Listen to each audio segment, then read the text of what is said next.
Hey friends, it's Jonathan Harmon with the J Harmon Home Team, powered by Keller Williams, with my buddy Skip Webb here of Cedar Glade Brewers.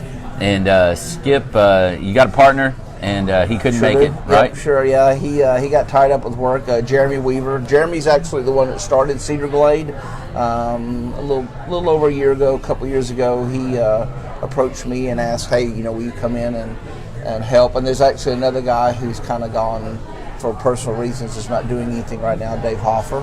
But generally started out as the three of us, but this year it's just been Jeremy and I been kind of holding the torch for Cedar Glade. Yeah. Well, so a little background here. I met you guys at Battle of the Brews for Kamari House over at the Grove. The Grove. I couldn't. It totally escaped me for a minute. And loved what you guys were brewing. I always have at least one call. Always. It always happens. I think you guys were brewing a coffee IPA. Is that right? It wasn't an IPA. It was just a pale ale. But yes, a coffee pale ale. Yeah. And it was unbelievable. Thank you. A lot of times people do stuff like that, and it's just weird mishmash of flavors, and it's not really coffee, and it's not really pale ale. It's just kind of. Yeah, and most people, when they think coffee, they think of stouts, they think of dark beers, and this is a very light colored beer with a distinct coffee flavor. Yeah. And as a matter of fact, we actually went over to Mayday and guest brewed it, and they have it on tap. No way. Yeah. Oh, that's awesome. Yeah. It's delicious. Yeah, so we were real pleased with that one. And you're right, usually coffee goes into the darker, heavier stuff, but this was still really light on the palate, and I like coffee a lot. So to me, it was like the perfect balance there. It was delicious. It was a good one. See, Mark. And so I did that and got to know you guys just a little bit there. And then they had a silent auction, and y'all had the coolest silent auction item I think I've ever seen in my life, which was that you could, if you won the auction, you guys would brew 2 kegs of just essentially a custom beer, right? Correct. Yeah. And I was like, I told my friends that were there with me, I was like, I'm gonna win that. And so I was the first one to sign on the sheet, and walked away and came back. You know how silent auctions go. Came back, I signed again, walked away, came back, signed again, and then it was almost time for the thing to be pulled. Right? I don't know if I've told you this. And so I'm about 8 spots down the table, and I just signed again. Right. And I'm just watching, right? And I know we're in the countdown, right? It's like 30 seconds, 45 seconds, whatever it was. And then somebody else walks up and signs their name, and I just kind of slid real slowly down the bar there. And right when she was about to call it, I went and signed again, and she pulled the sheet out from under me. Nice. And I was like, yeah. And that other guy was not real happy with me. But I did invite him. I said, whenever we get it brewed, I'll make sure you know about it, and I'll invite you to come. Yeah, that was something, we like to give back to, things like the Kamari House, and so it was something. It's a great organization. It is, and they're doing a lot of great things, and Jennifer's doing a great job over there. Mm-hmm. And it was something that, we really wanted to try to help out. What can we do to help out? Well, why don't we just help out by doing what we do, which is brewing beer? And so we decided to do that for the silent auction for her. So it was glad it turned out well. Glad you won it, and we're looking forward to doing your event. So so since then we've had lunch a couple times and talked about got the details worked out on that. Which, by the way, they're going to be awesome. So stay tuned for more info on that.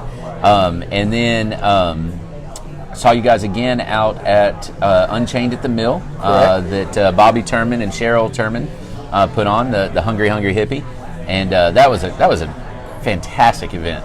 Yeah, we got lucky. The weather held out. It was perfect. Yeah, it was pouring rain. It's like some magical god for Bobby. Just kind of part of the clouds. They had the event, and then on the way home, it just started pouring rain. Well, as I was loading my last tent back into my truck, it started to pour. Yeah, and I was like, I'm good with that. Bye. Yeah, it's a good event. It's nice. The Readyville Mill is really a cool place. Yeah, love that place. And good food, good people. So it was a fun event. They had the chili cook-off, and the chili. It just went perfect. It was such a great night. Yeah, it was a good night for us too. I was gonna say. So let's hear about the hardware, buddy.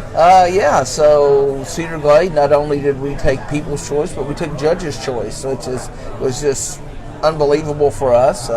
We were really shocked and honored. There was some really great beers there, some good brewers that were there. So for us to walk away with the hardware was both pieces. Both, yeah. So 2 tap handles, right? Yeah, Wooden tap handles. yeah. And what did you guys have that night? I can't remember. Oh gosh, for sure. we had the coffee beer. We had a chocolate cherry porter, a light orange lager, a cider, IPA, and Belgian ale. Gotcha. So we had That's 6. Right. Yeah. We had 6 beers on tap. When generally we try to do for the events do 6 because the way our setup is, we have this kind of portable bar that we carry. It's awesome, by the way. We had 2 tap handles or 2 tap towers for 6 total taps on it. So we try to take 6 beers to these events. So yeah, it was a lot of fun. The first time we debuted the bar, we've been sitting around thinking about this over the winter and built it, and that was our first debut for it. So it is a lot sharp. of fun. And y'all have even added to it since then. And I got to tell you, and this is what I tell some of my friends when I tell them about you guys a little bit. I'm like, yeah, they're home brewers, but they're not some dude in a basement that has a Mr. Beer kit, and that's all it is. So I mean, they're pretty legit. Well, we like to think so. I mean, and it's a hobby that, if you just want to do it, you can get into it by buying extract, which is the powders, and making beer on your top of your stove if you want to, and then you can go all the way up to spending, $5,000-$10,000 for small, setups and do bigger batches. I think we kind of fall somewhere in the middle. I know most of my stuff, and Jeremy's too, is all kind of home built. If you look at it, you kind of go, oh, wait a minute, that's a closet organizer, all the racking system. So it doesn't run through a radiator or anything. No, we don't do it. Not any of the old moonshine. So where you drink too much of it, you start to right. No, it's not like that. No, beer is a lot about process and sanitation. And once you get those things down, then the other things will slowly come. And for me, I kind of got involved in it. I used to live in North Carolina. I had a friend who worked as an engineer in the NASCAR industry, and he was into brewing. And if you're watching Chris Connor, hi, he's moved up to Virginia. Shout out to Chris. What's that? I said shout out to Chris. Yes, shout out to Chris. He was the one that got me interested in it. It was really neat because his brewing, all of his stuff was NASCAR parts. So you look and think, wait a minute, that's an oil heater, that's brake lines, Oh, that's funny. It was funny, and that's how I got interested in it. I didn't really do anything with it. I kind of hung around him until I moved here. But it's funny, is the more you do it, and I'm sure most brewers are like me, is the more you get into it, the more you read and the more you learn, and then as you learn, and your beers get better. Yeah. So over the last 5 years, I think about where I started from to where I am now. The beers have made a big jump, but a lot of it's process control. It's just, well, and that's exactly it. So, I've brewed once before, and I found out real quick that I would much rather drink beer than brew beer. And it's all process, and it's all the sanitation. If you really think about it, you are purposely making something spoil. Yes. Realistically, right? Yeah. And in doing so, you gotta have the right stuff spoiling the right stuff, and if you get this other crazy thing in there, it's toast. Yeah, and you start getting weird, flavors and off things, and people describe off flavors like metallic or a Band-Aid of all things, or Hey, I have tasted Band-Aid beer before from some pretty big names, where I'm happens. Yeah, this is not it like happens. nationwide names, It happens, the best laid plans, Yeah. It doesn't take much to infect a batch of beers. So. One errant sneeze, right? Yeah. It's more, honestly, I think a lot of it is, something didn't get cleaned 100%. Yeah. And there's just, one little cap that had something inside of it or whatever. So anyway, but it's a lot of fun. It's time consuming. Now that both of my children are off in college, it makes it a lot easier to do it. For sure. You know, Jeremy's kids are still in high school, so middle school and high school. So, you know, it's a big pull for him. You know, the bounce between you know, home life and brewing, but he manages it well. So and he has a job. And he has a job. Yeah. And that's the other thing. We have to work too. Right. Yeah. You do have to eat. Yeah. You know, kids in college, you have to pay for those. So you know.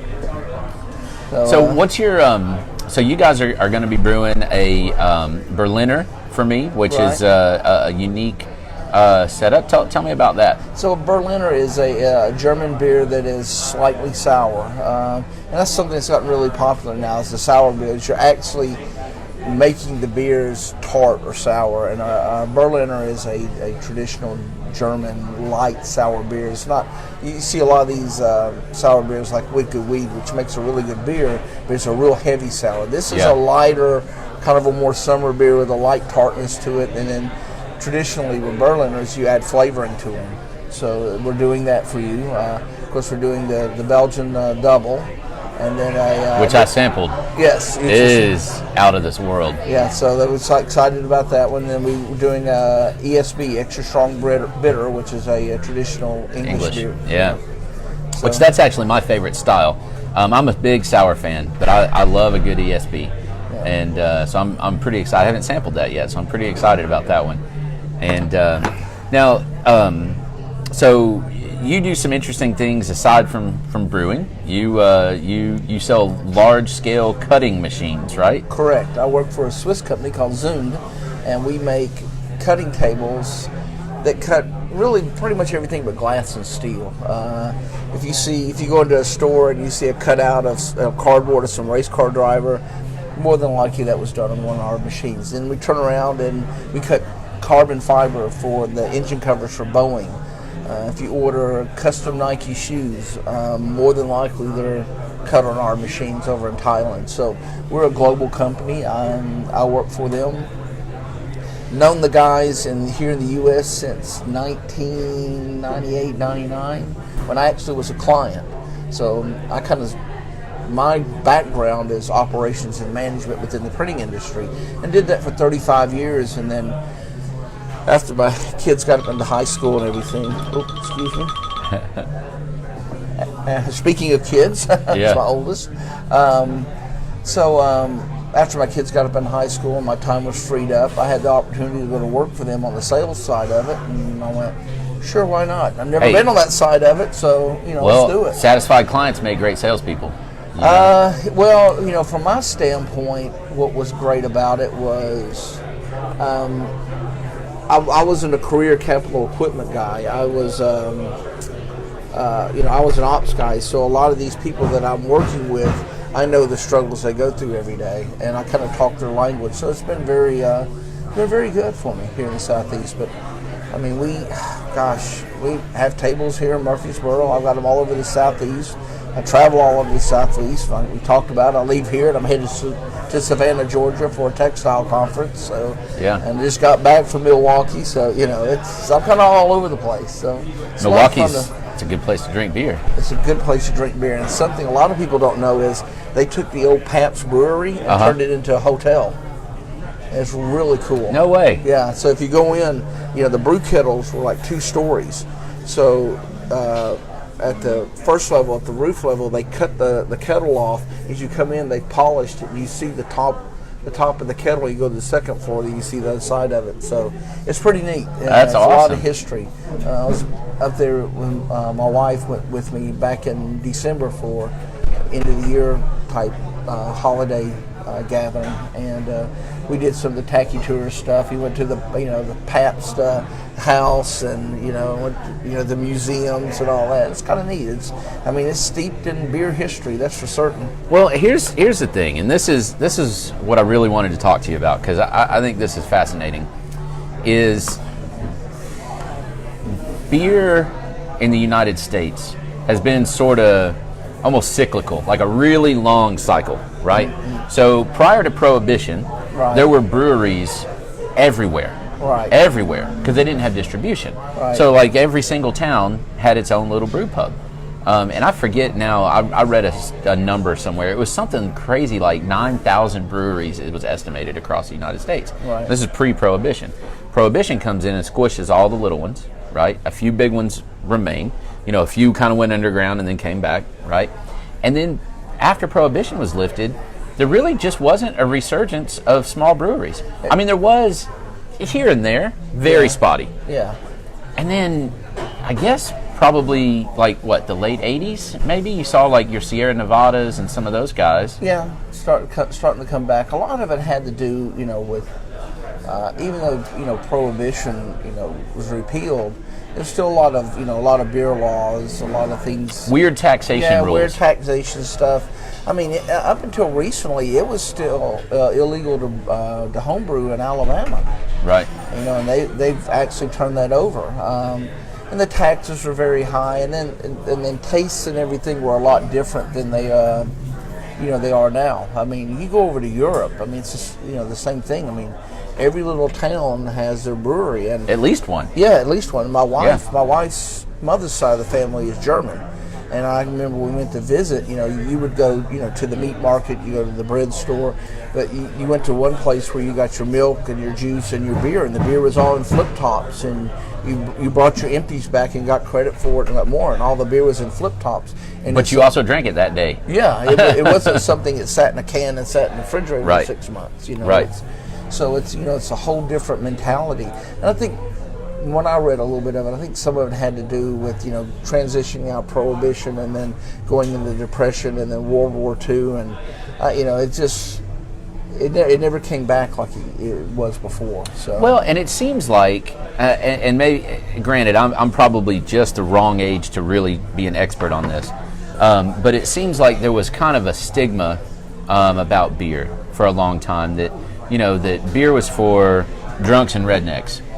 For a while, right? Yeah. And during that time, I was in college, so I was both. And I get out of college, and now. I mean, there's just like in wine culture, there's people that are essentially sommeliers for beer that do pairings. Right. Craft beer is becoming not just accepted but embraced as potentially a finer thing rather than just, hey, let's get drunk. Yeah, get drunk and go watch some sporting event. Right, whatever. Whatever. There's still plenty of that. Oh yeah, of course. But that's not for me. That's not who I am. No. And I don't think that's you guys either. No. It's more of you're starting, like you're saying, you're starting to see food pairings. I know that, and I'll give a shout out to Ozzy and Kelsey and those guys over at Mayday. They did something with Party Foul here. Right? They did a couple weeks ago. Yeah, with a food pairing with beers. That's brilliant. Yeah, you've seen it with wine for years. Right. So now you're starting to see more of that with the beer side of it, which is nice. And it encourages experimentation. It encourages, to me, the science of the beer, right? Yeah. And you can make an orange lager, like you said, but can you really make an orange lager that's worth drinking? Exactly. And not just alcohol for the sake of alcohol. Right. A lot of people, you see it on TV, the show Moonshiners, start talking about, I'll just start making liquor. Well, a lot of people don't realize that you can't distill any spirits legally in the United States at home. Oh, wow. I think you can still get permits to make fuel, but they say, I'll make moonshine. You better not get caught. Yeah. Because there's nowhere in the United States that I'm aware of that you can, distill beer. Basically, that's what you're making to make moonshine. You're taking grains and making beer, and you distill the alcohol out of it. Right. You can't do that. So there's still some weirdness in our alcohol laws, but and what we can and can't do. But it's starting to get better, and and as this craft grows and things are more available, you're starting to see better beers. I mean, back in when the Sierra Nevadas and those guys, Sam Adams, those guys started, it was hard for home brewers because the ingredients weren't available. I mean, right. We have Mid-10 that carries, and they have all seasons in Nashville. So and they carry grain and hops and yeast and everything that you need to make beer. So it's you can get it local. Back then, it was a little bit tougher. Yeah. Well, and there is so much science and so much art to it, And you were talking before, a lot of people think that somebody's going to brew beer at home because they want to be able to drink more beer, right? Like it's a cheaper way to drink more beer. Well, you might be able to get by a little bit cheaper dollar-wise, but time investment-wise, it's substantial. And I've had that discussion before. It's about a wash, and probably more expensive when you buy all the equipment. Yeah, when you buy all the equipment. A lot of people got into home brewing because there weren't good craft beers out there. And so they started making more things they like a Belgian double. It was hard to find. Yeah. Now you go to any Total Wine or Murfreesboro Wine or whatever, the spirits, and they carry large selections. I mean, even your convenience stores now are carrying a lot bigger selections. Because laws have changed. Yeah. Right? So distribution is a little bit easier. I mean, there's a whole lot of stuff that happened behind the scenes that has made that, facilitated that. Yeah, so, that's why a lot of people got into it. I've known several people that have gotten out of it, said, I don't need to brew beer anymore. I can go buy beer and actually probably come out cheaper than I can brew it. I think all of us that are in the Mid-State Brew Crew that do it, we do it because we love the craft. Yeah. We love the creation process. It's an artistry. I mean, just like cooking is, just like anything like that. I mean, it's an artistry. Yeah, it's to a certain extent, I agree 100%. You're trying, for me, for my validation is when I go to these things and people like you say, man, this is great. I mean, I don't do it for the money or the glory. I do it because I like people to enjoy my craft, Well, and here's the crazy part about it. This just occurred to me. So if I sit down and we're at Just Love Coffee and I'm enjoying a delicious cup of coffee, right? This is outstanding. And they're coffee roasters, and to some extent there's some parallels here.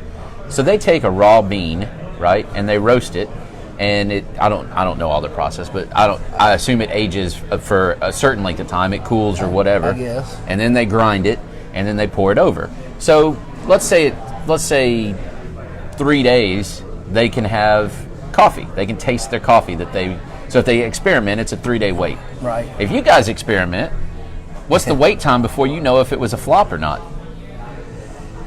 Well, that's a tough question. But if it's infected, I mean, obviously in a couple of weeks, I mean, you'll start seeing things going on in the beer. If it's a taste profile, I mean, it could be anywhere from a month to a year. I mean, depending on what it is. Right. I mean, you take some of these these barrel aged stouts. I mean, they're making these beers and aging them in whiskey barrels. And you don't taste them. You just leave them alone. You put them aside. So I mean, those could run 6 months or a year. That's got to be heartbreaking if you ruin one. It's no fun. Yeah. I've got a barley wine that I did. I need to get you a sample of that was aged in a spiced rum cask. Nice. So it's and barley wine is strong. Yeah, it is. So it's I brewed it. Gosh, last July. So it's almost a year old. Wow. So, and when we were talking about the artistry of it, I mean, I can sit down and draw something for you, and I'll immediately know that it's terrible. I'm a terrible artist. Yeah. But I find that fascinating that the love for the craft will allow you, or you'll allow yourself, however you want to look at that, right. to I mean, it's got to be nerve-wracking to some extent if you're really experimenting. I mean, the anticipation.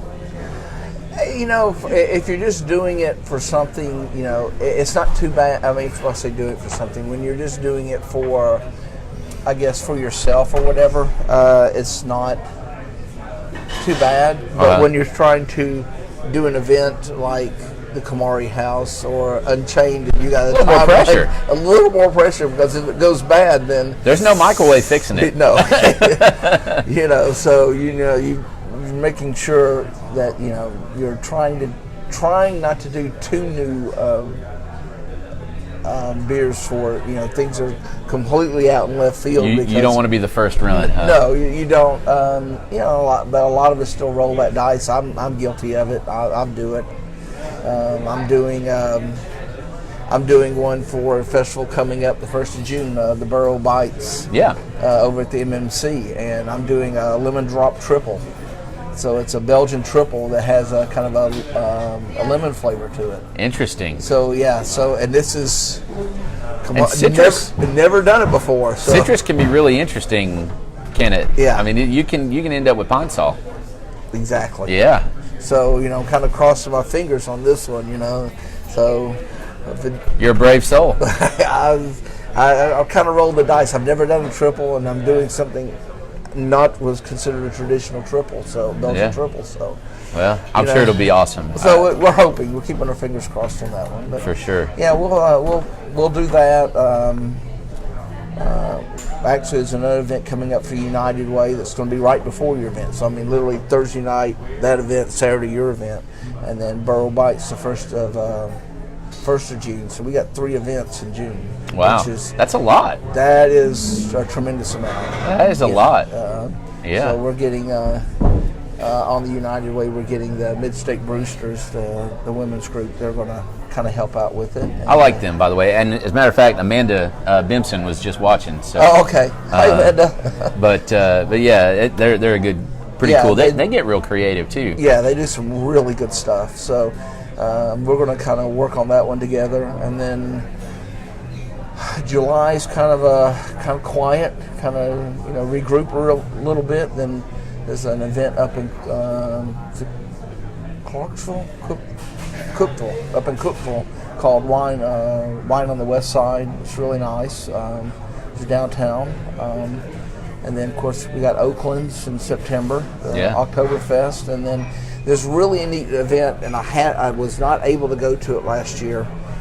It's called Zirkus Brews Zirkus. I saw that. Where is that? It's up in Nashville. Yeah. And it's really cool because not only they have this craft beer festival, but they have circus performers. So they got people eating fire and acrobats. And that's awesome. So got all this going on around. And y'all are going to be there? Yes, we'll be there. Outstanding. Where is that held? I'm not sure where it's going to be this year. I think it kind of moves around where they get space. So I don't know. You just have to look for it on Facebook or look for it on our page. As soon as we know something, we'll let everybody know. I assume they're going to have it this year. It seems to have been a pretty popular event. Sounds fun. Panther Creek guys were there last year when we were there. And those guys? Yeah. And so, I'm looking forward to it. And for me, I've always been a huge fan of the circus. It just killed me when Ringling Brothers shut down. I grew up around the circus, and so it was a lot of for me it's going to be a lot of fun because I will dress up. I told Jeremy, I said I will dress up. Are you going to be a clown or? They would rather you didn't do clowns, so I'll figure out something. I tell this story back when I first moved to the Charlotte area back in 2005. And my girls were kind of small. We went to. I had tickets to go to the Ringling Brothers, and I had to work that Saturday. So wife said, "Well, hurry home." I said, "Okay." So I was late getting home on purpose, and I had a bag, and she said, "What you got?" I said, "Don't worry about it." She goes, "Well, you're late. Hurry up." So I'm upstairs getting ready, and she goes, "Come on, we got to go." And I come downstairs, and I'm dressed as a clown, full makeup. Everything, and there's no time to change. So she's like, she's rolling her eyes going, "Holy crap!" One of those. And my kids' eyes were real big. Well, what was funny about it was people thought I was part of Ringling Brothers, so they started interacting. I'm doing sleight of hand magic tricks and all this. But the best part of the whole thing was we're sitting in the stands, and they announce all the performers, and they all come out. And 2 of the clowns from Ringling Brothers saw me, came into the audience, grabbed me, pulled me out, and I did improvised with them for 15 minutes in the circus. Oh, no way! Down on the main floor. So you're like a party crasher clown groupie kind of thing. Yeah. So I can honestly say for 15 minutes I ran away with the circus. It's your 15 minutes of fame. Yeah. So I love it. So it was a lot of fun. So I love the circus. So circus should be a lot of fun. The Burrow Bites, the 1st of June, it's always a good event. You get a good crowd, you get a lot of good brewers, you get commercial and home brewers there. It'll be a good time too. So what's next with Cedar Glade? What's on the horizon for you guys? I mean, obviously those events, but I don't know. We're just kind of taking it day by day. Everybody's asking, are you going to go pro? Are you going to start something? And I mean, we'd like to, but that's a lot to consider. So it's a big jump. It's a big jump. It is. You know, Jeremy and I will sit and have a beer and talk about it, and daydream a little bit. Daydream, yeah. So I don't know. It's fun to do. We enjoy doing it. What the future holds, so we'll just have to take that day by day. In the meantime, follow their Facebook page and just be on the lookout for events. Basically, you guys would do events. Yep. And forgive my ignorance here, okay? As far as like you guys are coming to do the event at my house, and that's through you're not charging me for it, right? So how does that work? I mean, could someone, for lack of a better term, hire you guys to do an event, or like is there? Obviously, there's laws around that, but not really. I mean, as home brewers, we don't have the alcohol license, and we're not paying the taxes. So technically, we're not a business that can charge. We do these events as all charity. You'll see. I mean, everything that we do is to benefit, like Shakespeare, the benefit the Discovery Museum Center, and the thing at the Grove or Kamari House. Benefit them. So everything. And they can't even really give cash prizes, right? No, they really can't. So that's why you got the tap handles, or So they just, we can't charge for it. We just do it out of our pocket for the love of doing it. As it's all these people that show up for these events, and that's something everybody needs to understand. When you go to one of these events, the people that are there, the Mid-State Brew Crew, Panther Creek, Overall, Vitruvian, Moss Ashley, all these guys, they're Red doing Silo. Red Silo's actually they're commercial. Oh, are they? Yeah, I didn't know that. They have a place up in Cookeville. They had giant stickers. I know that. Yes, their stickers were like this big. Yeah, we all do it out of our pocket. I mean, we're not making any financial gains out of this. It's all for the. You're sharing your artistry. Yeah, we're just sharing our craft. Yeah, and we're doing it because we like people. We like for people to enjoy what we do. So yeah, we're not making any money on this. So, it's give you a handshake and a hug and say thank you, right? Yes, pretty much. Pretty much, yeah. I love it. Well, anything else? No, I guess so. I'm glad you had me on here. Looking forward to your event next month. Me too. And so we'll have a good time. And yeah. Well, I appreciate you, man, and it's been great to get to know you and Jeremy. And I brought my buddy Willie to Shakespeare, and he loved you guys. He loved hanging out, and it was kind of cool. I don't know if you picked up on this while you were serving, but one of our high school math teachers walked up, and so that's who we started talking to. Okay. I guess that's kind of the thing about beer is wine. First of all, eating and drinking together brings people together, right? I mean, people enjoy. We're tactile and we're sensual people, not sensual in the sexual way, but like we touch each other, we drink, we eat, we smell, whatever, and that's just how we're programmed, right? It's how we're wired, and so when people can eat together, they get to know each other, and when they can drink together, they get to know each other, right? And wine, it's kind of its thing. Right, but beer, it's just laid back. It's just chill, and I don't know a lot of people that want to get drunk on craft beer, so it seems to be like it's a little more calm. Yeah. Yeah. And it's not like you're sitting there pounding. Yeah, you're not power drinking. No. It was funny, and I was telling somebody this the other day. I said, and this kind of dates me in age, but back before the DUI laws, back in the late 70s, early 80s, Michelob used to sponsor sailing regattas. And I grew up racing sailboats. And they used to sponsor these regattas. So if a host yacht club, wherever it may be, we'll get the local distributor to come in if Michelob approved them. And so, you register your boat, and I think it's like $15, $20, $25. I mean, it wasn't a lot. And the racing these things, but they gave a lot of swag, T-shirts, hats, stuff like that. But it was also all the free Michelob you could drink all weekend. Yeah, and that's when these things just turned into power drinking. Oh yeah, I mean it was. And then you get in a boat and not good. But yeah, I mean, there's still people that power drink craft beer, but I think more is it's like wine. It's more of appreciation of it. Yeah, and you can't appreciate it if you're slugging it back. Yeah, slugging it back. So yeah, it's a little bit different crowd, but I think as society has gone forward and we've become more cell phones and internet and everything else, I think we're starting to lose some of that personal interaction that we had when we were younger. And I think you're right. I think bringing people together like that is pretty neat. I think that's why there's such a push towards it, and there's so many different little festivals and things like that, is people crave connection. They want to sit and have a conversation with someone.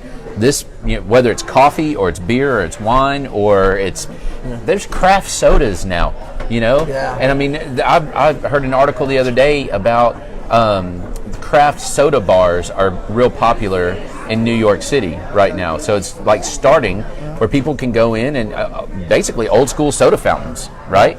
And they don't want to drink alcohol. They don't want to, maybe they sweeten with stevia. They don't want to add all the calories, whatever.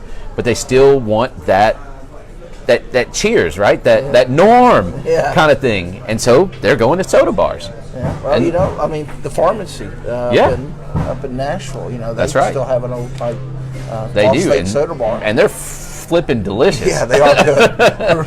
Yeah, really good. Yeah.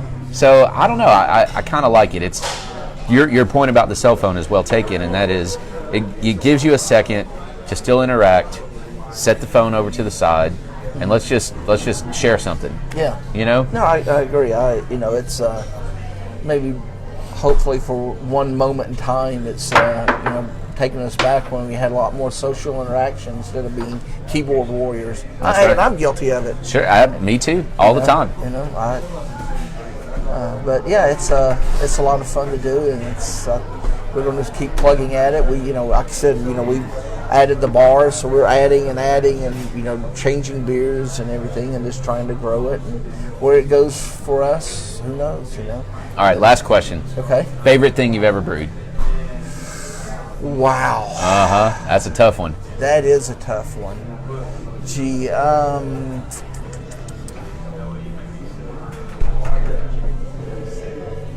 Don't hurt yourself. No, I know. I'm sitting there thinking, it depends on the time. Like, I used to be really, really liked IPAs, but I'm kind of trending my taste more toward darker beers. And I did it's actually a club recipe that they came up with, and we did a Russian Imperial Stout, and I took this stout and I aged it in, I didn't have a bourbon barrel, but I had chips from it, basically, from Barton Distillery, Barton Bourbon, and took this Imperial Stout and aged it with that, and it was really good. It was really good. I really enjoyed that one. Some of the Belgian stuff I've done, I've really enjoyed. Jeremy does a pecan porter that is unbelievable.